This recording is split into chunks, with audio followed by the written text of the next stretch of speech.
to 104 in the fourth. Mike Brown called the timeout, and the Kings went on a big-time run. They win it 131 to 118. Now it's on LA to take on the Clippers, but a very impressive second half. Ryan in Sacktown in just a moment.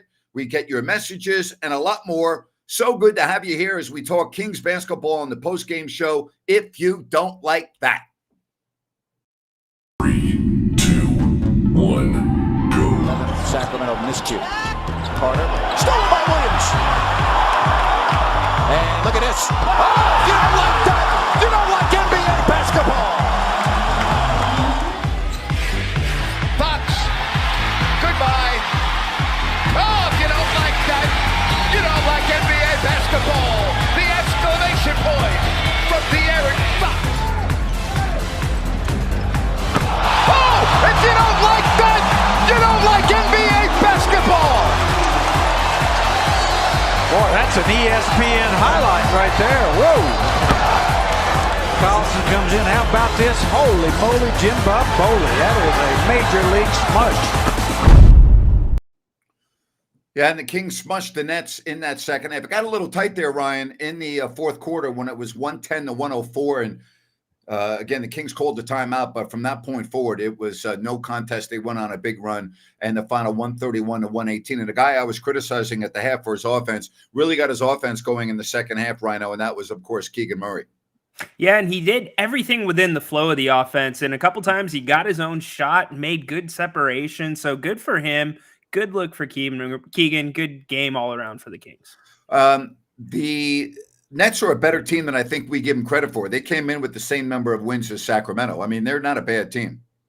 No, the Nets are a really good team. They rebound the ball well. They shoot the three ball well. I mean, Grant, this game came down to three balls. Kings 55.6%. The Nets still shoot 48.3% from beyond the arc. So tells you all you need to know. Live and die by the three. Light the beam. Just about every game in the NBA now comes down to the three ball, especially Sacramento. I mean, that's their measure of success. If they shoot the ball well from downtown tomorrow, they'll win. The Clippers are currently playing Portland, so really no advantage there. Both teams playing, and the Clippers are leading Portland 105 to 103. But, you know, again, you get the home win, and I like the fact that Sacramento is playing much better at home this year than they did last season. Yeah, they're playing a lot better at home. Tonight, they get 4 starters in double digits, so we're making progress. But if they keep up this road record and continue doing what they're doing at home, it's going to make a big difference. And Grant, we're nitpicking things along this ride, but the Kings are still over 500 by 5 games. Yeah. Good to have Amir back. He's had some family issues he's been dealing with and work. And Amir, great to have you here, buddy. Happy holidays to you and your family.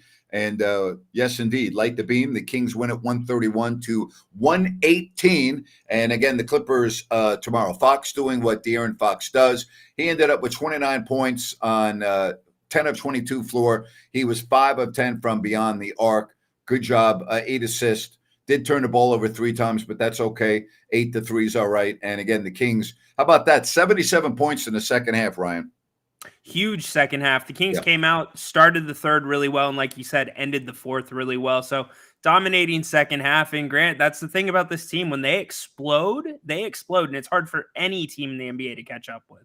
You know, we always talk about, you know, a barometer that we like to use, right? And assist to turnovers. The assist to turnovers tonight was outstanding. 38 to 13. And Amir, thank you very much for that very generous donation. Happy holidays to you, my friend. It's all love. Right back at you. Thank you very much for that super chat donation. We really appreciate that. But again, you know, that assist to turnover ratio is going to win you a lot of games in this league. Yeah, it's a great assist to turnover ratio. The only thing I would point to is where it's coming from. The majority of it is coming from tonight. Keegan Murray kicks in a little bit, but you're getting it from Sabonis. You're getting it from Monk. You're getting it from Fox. You're not seeing it so much from the other guys. So I'd like to see that improve. And the bench consisted of 2 guys tonight, Malik Monk and Trey Lyles.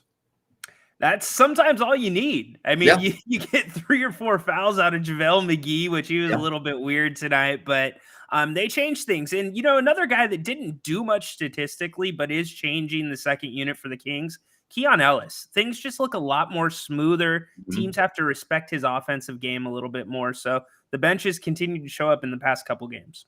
Nice to see Harry Giles get into the game, mop up Yeah. time at the end and get a nice hand from the crowd, huh?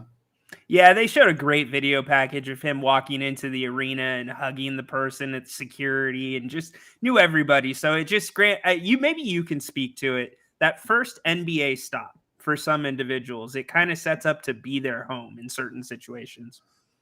Especially in Sacramento. I mean, the fans have always had a bond with their players, especially the players to give back in the community that are accessible. And Harry was that guy. He was always accessible, always had time for the fans, always doing things in the community. And, when you come to a town like Sacramento and you're that type of a guy, fans are going to love you forever.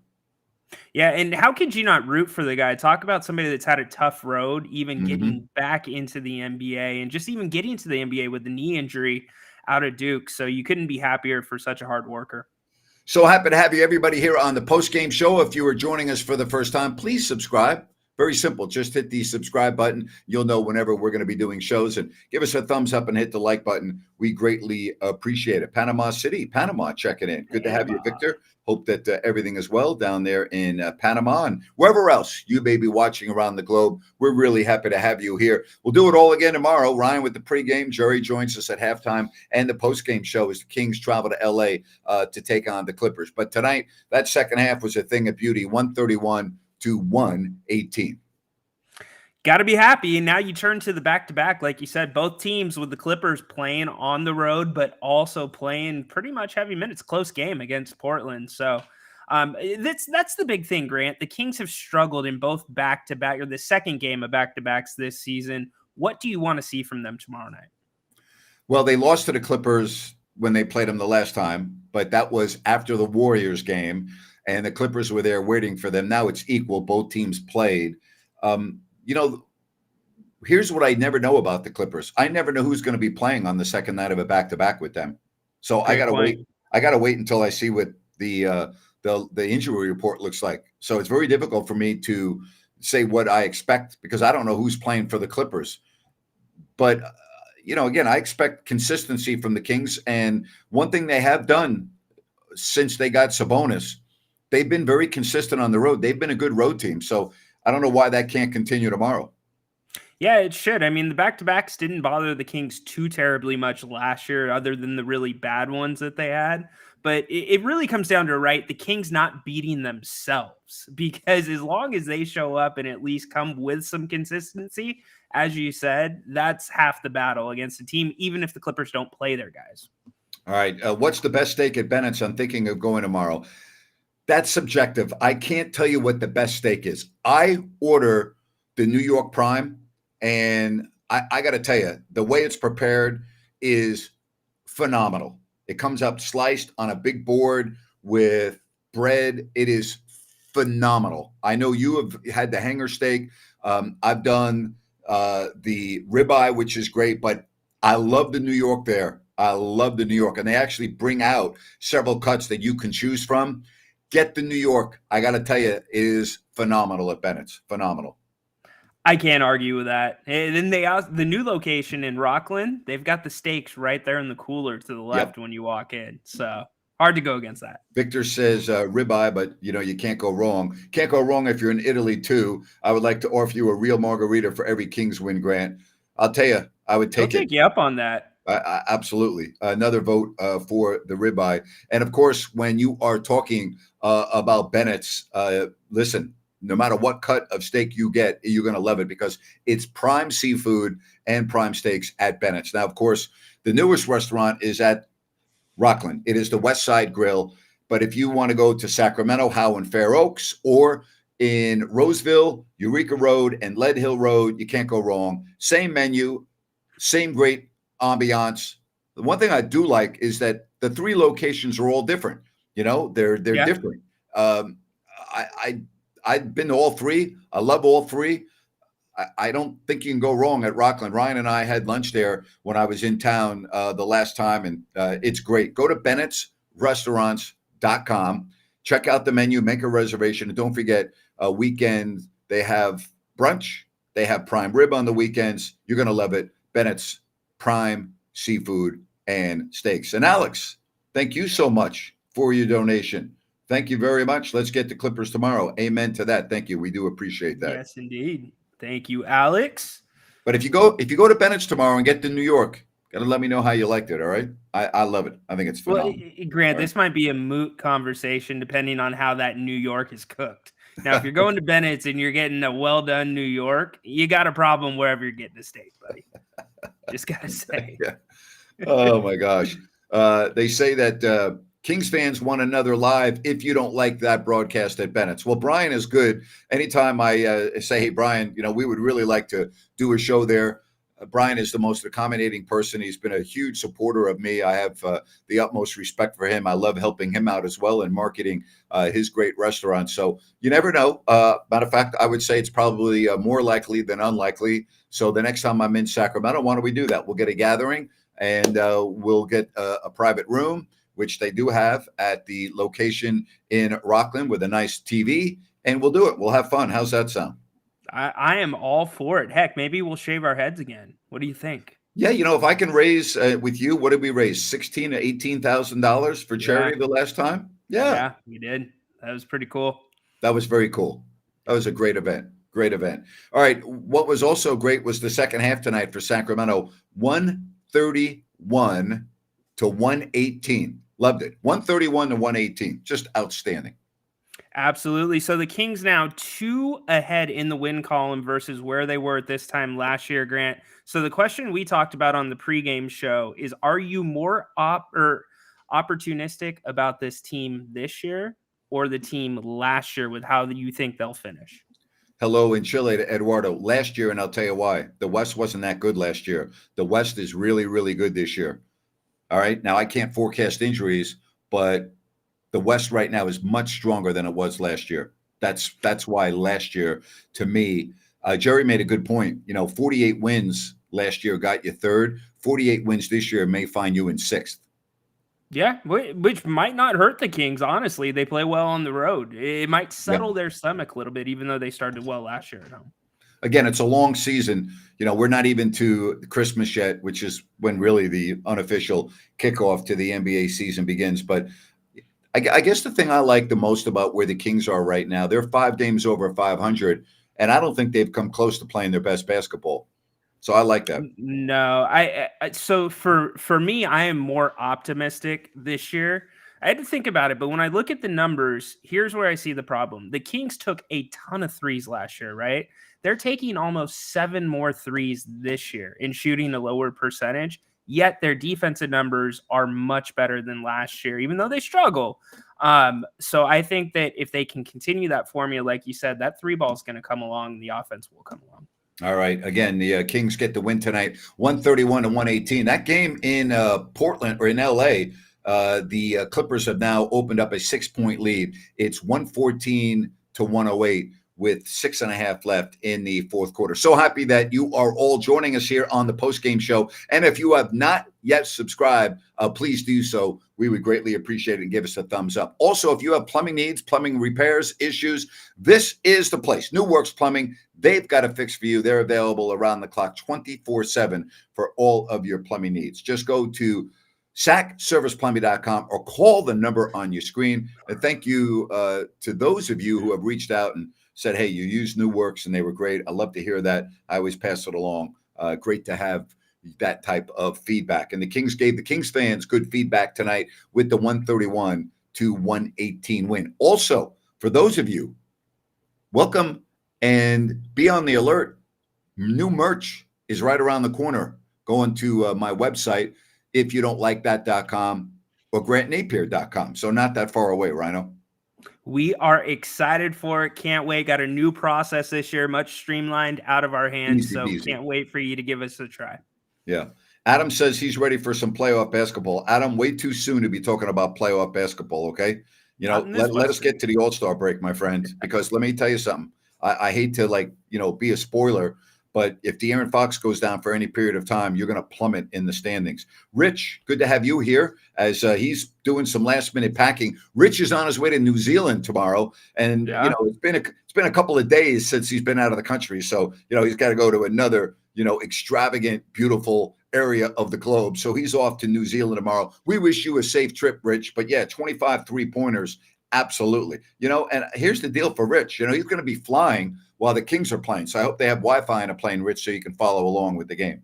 Oh, I'm sure he's got that all dialed in. Come on, you two world Well, travelers. that flight, the game might even be over, actually. Those flights to New Zealand, a lot of them leave their red eyes. All the flights, you can go to Melbourne, you go to Sydney. All those flights leave between 11 at night and 2 in the morning.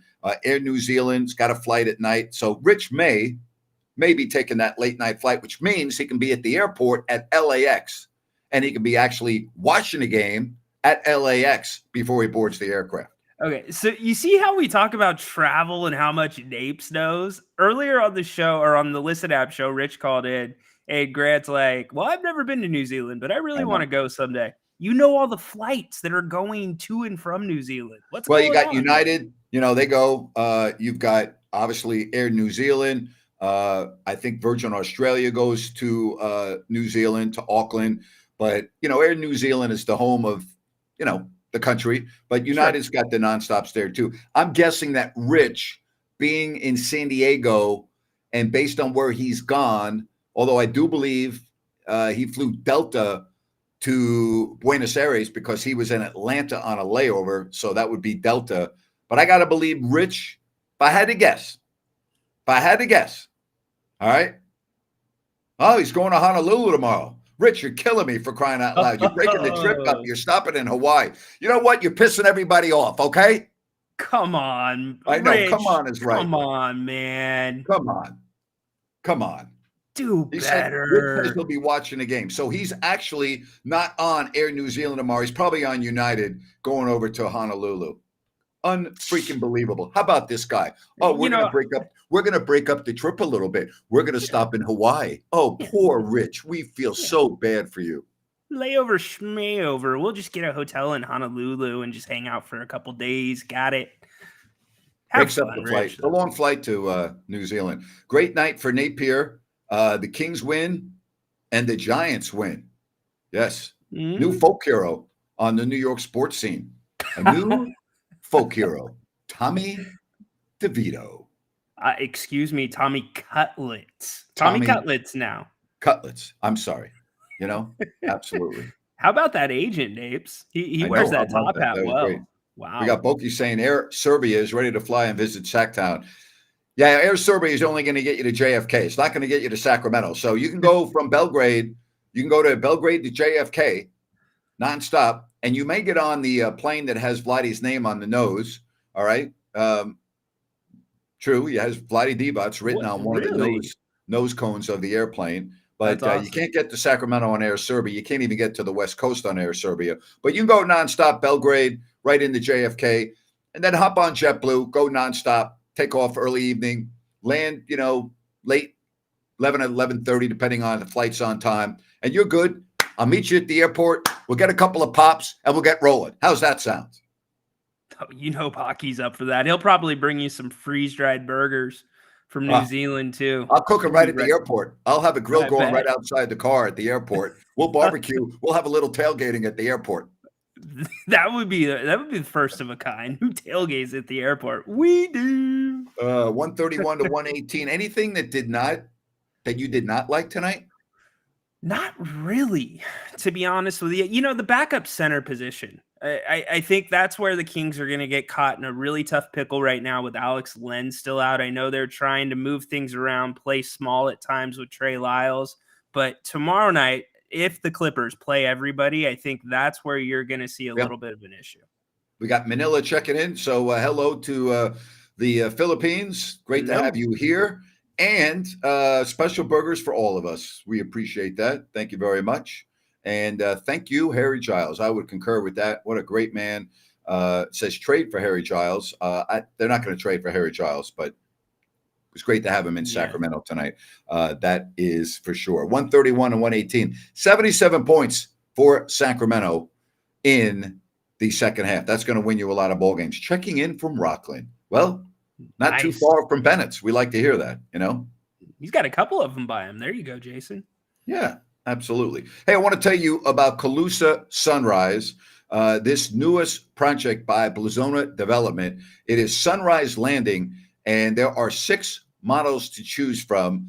The phase 1 is already sold out. They are on to the second and third phase.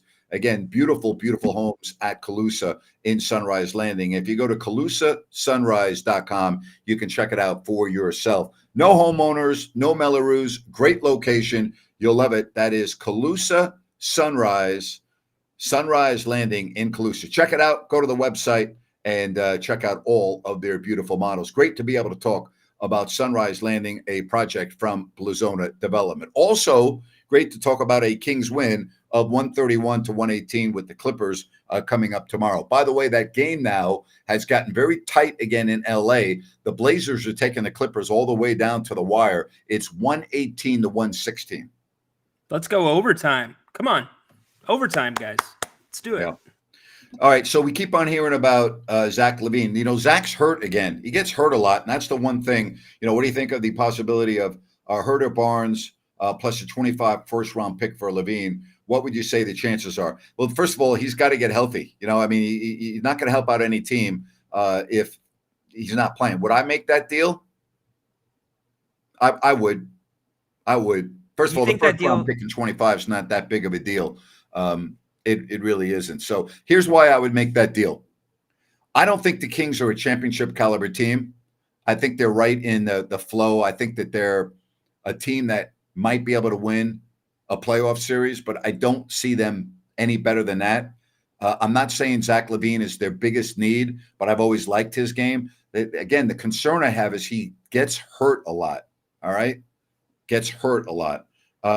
You know, we talk about Pascal Siakam. Well, you know, I don't know what's available and what you would have to give up. You're not going to get Siakam for Herder and Barnes. That's my opinion.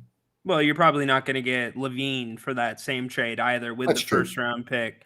And the other thing you got to look at is a lot of these guys are on, I think LaVine's different, but Siakam is on an expiring contract. Yes. And so you got to balance that. And I mean, could the Kings theoretically offload an expiring contract or two?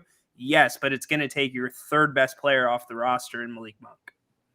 All right, so you look at the standings now in the West. Minnesota lost tonight to Oklahoma City.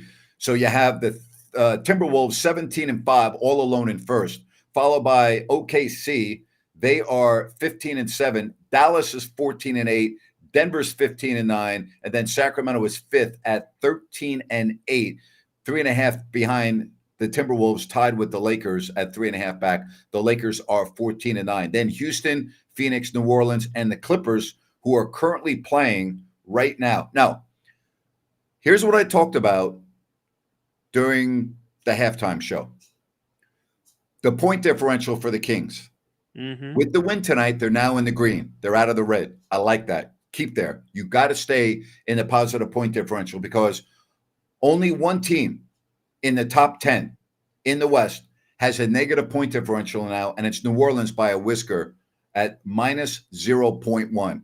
So I like that. They accomplished that tonight as well. All right. I like that. Yeah, it's a step in the right direction. The other teams in the West, though, that are in the positive are much further into the positive than the Kings are. But you would say that really speaks to the consistency of what the Kings are doing. And how much of that do you chalk up to De'Aaron missing 5 games?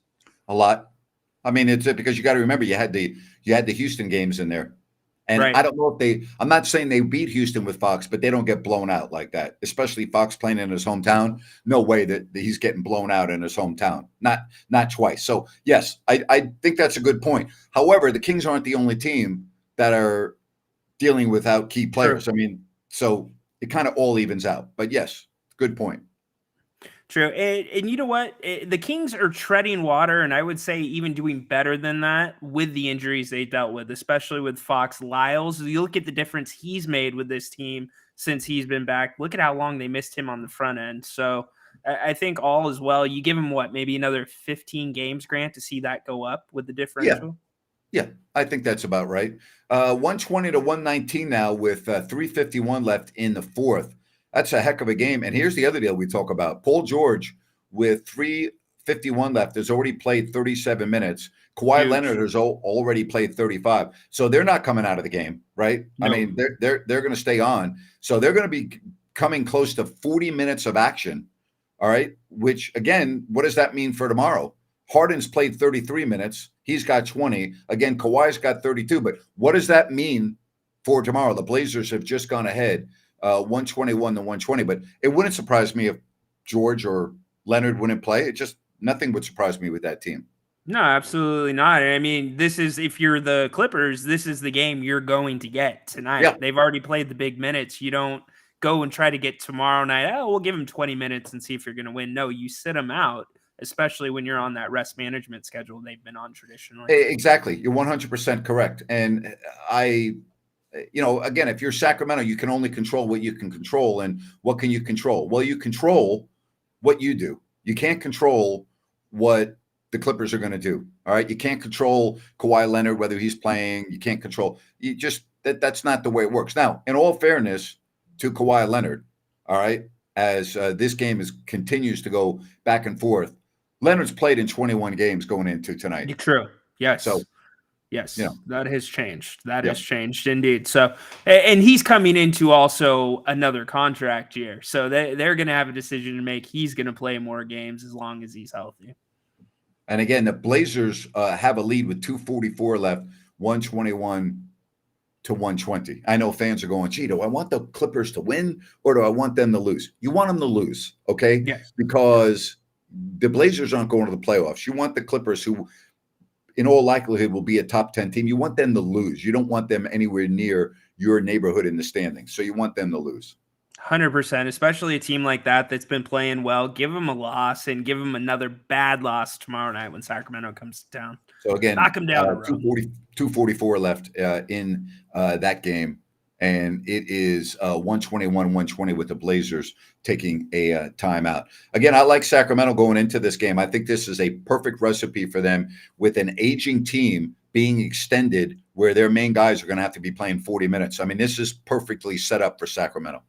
It's set up really well for him, but I also think we're going to know what the Kings are going to do the entire game based off of how they come out in the first quarter. Because it seems like in their back-to-backs and their quick turnaround road games, if they got a bad first quarter, they've had a tough time catching up. But then you turn to the Minnesota games like that, they dominate and they stay going forward. All right, so when you and I did the game shows, halftime and postgame together on Friday, you and I, we were talking about the championship game coming up in Vegas with the Lakers and the Pacers. And you asked me about it. I said, I have no interest and I'm not going to watch it. I didn't watch 1 second of it. As a matter of fact, I didn't even know who won until Sunday. Did you watch the game? I watched a little bit of it, caught the tail end. All right. Your thoughts? It was fine. It was what it was. It was an NBA game. I mean, certainly the announcers tried to hype it up like it was much bigger. Didn't feel that way with the crowd, but, it was a regular season game. I mean, Grant, at the end of the day, it gave attention to the NBA, or more attention than when the season really starts, like you said, on Christmas Day. Here's a question. Would I consider Malik Monk untouchable? No, I would not. No. For something similar to what Ryan was just saying. His deal's up after this year. And I'm sorry, I love Malik Monk and I like what he does for the team, but untouchable? No. There are two players on this team, in my opinion, that are untouchable. One is De'Aaron Fox, and the other is Domantas Sabonis. Everyone else, I would listen if the trade makes sense. So, no, I would not say he's untouchable. Yeah, I agree with you. And if you would have to be, for me, you're looking at an OG Anunoby, you're looking at a Pascal Siakam with somewhat of a reassurance that they would re-sign or opt into their deals if they have an option past this year with Sacramento. But then it sets up nicely for the Kings, because Grant, then they would be eligible, if we're talking about the trade deadline or right around there. Harrison could be traded. He's on only a 3-year contract. Davion Mitchell, he'll be on an expiring contract. And then what you want to do with draft picks or anything else. I mean, shoot, Keegan, is he on the table? Like you said, probably Sabonis and Fox, only ones that aren't. Checking in from Cambodia, eating lunch and watching your show. Temperature probably about 90 degrees in Cambodia. So I hope you're enjoying your lunch, and we appreciate you very much. All right. Very much for joining us here. We got people, we got Chile, right? We got Italy. Yep. We have Cambodia, right? I know I'm leaving a couple out, but Philippines. We got people, Serbia. Serbia goes without saying. We know we got Belgrade represented in the house every night. We got that, you know. Philippines as well. Yeah. What's that? Philippines? Thank you very much. Yes, indeed. Yep. Yeah. Rockland. Don't forget about Rockland. Oh, don't forget about Rockland. My bad. Can't forget about Rockland. The trade deadline is in February. Yes, that's the question. And well, we're not saying that we don't love Monk. You asked, we had a question, is he untouchable? And the answer is no. Oh, don't forget about Lincoln, says Amir. Hey, Amir, we got you, Lincoln. No problem, buddy. Absolutely. But again, you asked if Monk is untouchable. No, he's not untouchable.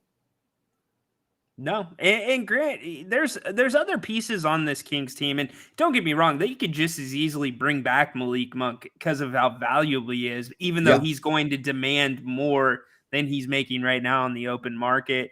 But there's other guys on this team that might just not be a great fit right now to where Sacramento's moving, but could be a good fit for another contender in a different system, i.e. a Kevin Huerter. You know, there's a ton of possibilities for this Kings team, and Monty left himself with flexibility here.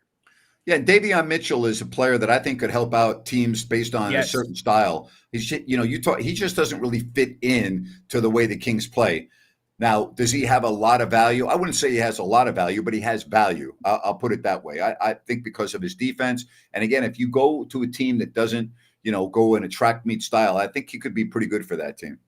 I'm with you 100%.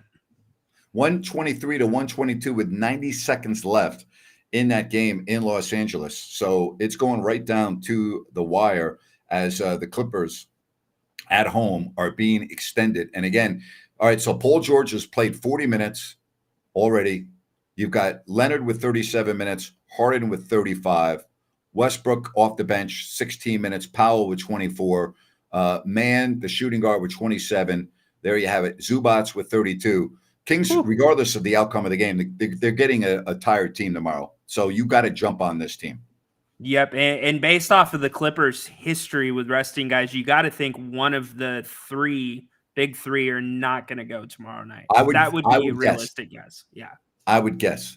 Now, I would think Harden would play. Yes. So George or probably. And again, I got to say the fact that Kawhi Leonard's played in every game this year, why would I think he wouldn't play tomorrow? Absolutely. George has been getting rests here and there. So I think that Kawhi probably would go. He's been getting more minutes. And you're Sacramento right now, and you're getting ready to, get to the airport and get on the plane. You're hoping for overtime. You want this game to go overtime. You want it to go double overtime. If this game were to go double overtime, then I could see Kawhi and Paul George not playing tomorrow. Yeah, that's a whole different story. That's a really quick. That's less than a 24-hour turnaround at that point. 124 to 123 now. The Clippers have the lead with 1 minute left. All right, so Kings with a very good record, 13-8. I'm still looking for consistency with the starters. We just have not really seen that this year. And I think once that starting five becomes, as a whole, more consistent, I think you could see this team win 8 of 10, 9 of 10 games. I really do. Well, what do you define as consistent? Because the consistency that I'm seeing is Harrison Barnes getting 5 to 7 shots like he did tonight. Kevin Huerter getting 2 to 6 shots per night. I mean, so there are consistencies there. They're just not going the right way. Yeah, I mean, I don't want my starting shooting guard to have those type of numbers. Now I know Malik Monk, but boy, what do you think the Kings' record would be if Malik Monk was hurt this year? Gosh, how many games do you think he's under 500? Under 500 if he was not playing with De'Aaron Fox out. Who would have orchestrated or been a threat to score besides Sabonis on the floor, if not Malik Monk? Good point. All right, so the Clippers have taken a timeout, leading 130 or 124 to 123, and they have the possession. They called a timeout after an offensive rebound. So we'll see what happens, whether or not they hold on or not. But yeah, I'm with everyone else. You want overtime here. No question about that. You definitely want overtime.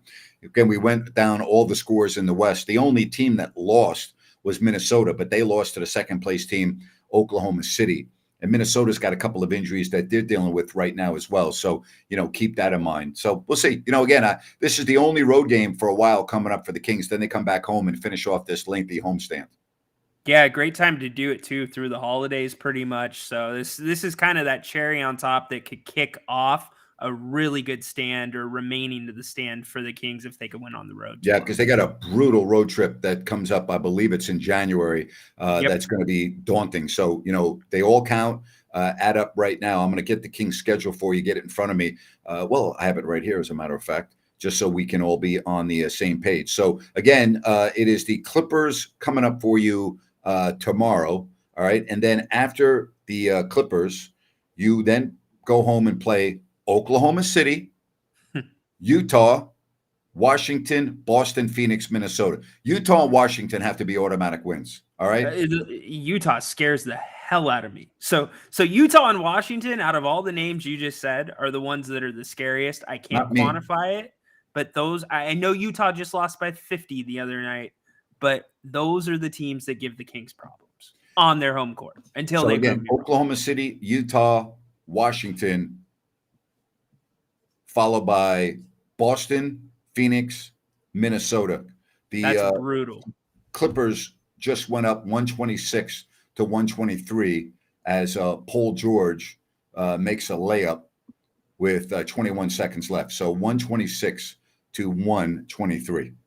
And the last 3 games that you named before the score update, Yeah. that's about as bad of as back-to-back. You're going to have the Kings 12-22, Phoenix 12-23 turnaround to Minnesota. And I know they're both at home, but that is a hard back-to-back Friday, Saturday night. That's a great point. I didn't even notice that until right now. You're spot on.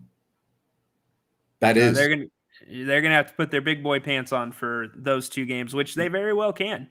Yeah. Well, the big boy pants start on the 20th when Boston comes into town. Yeah. Right. You would hope they've been broken out at least. And then you're right. Day off and then back-to-back Phoenix and Minnesota. That went by me. That's a good job by you. You're 100% correct. Wow. Yeah, and contrasting styles in terms of the 2 teams that they'll play back to back. So, I wouldn't expect blowouts or a blowout against Phoenix, but at least they're not going to be in 2 track meets in back to back nights. And then a very, very winnable road trip after this homestand, at Portland, the day after Christmas, at Atlanta, and at Memphis. So, you can win all 3 of those games. Yeah, Memphis will have Ja back, and they'll have him back for a week, It's a good and a half. So see how he integrates. Assuming that his talk with the commissioner goes well. Saw that. I read something yesterday. The commissioner said he plans on having a face-to-face meeting with Morant before he comes back.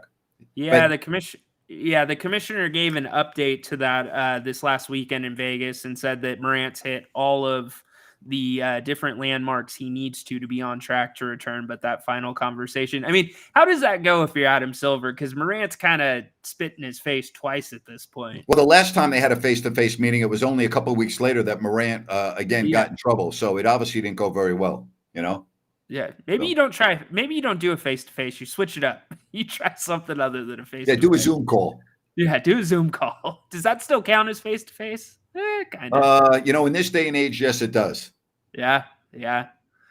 Yes, it does. Zoom. All right, we'll hang on with you here just for the final possession with the score again, 126 to 123.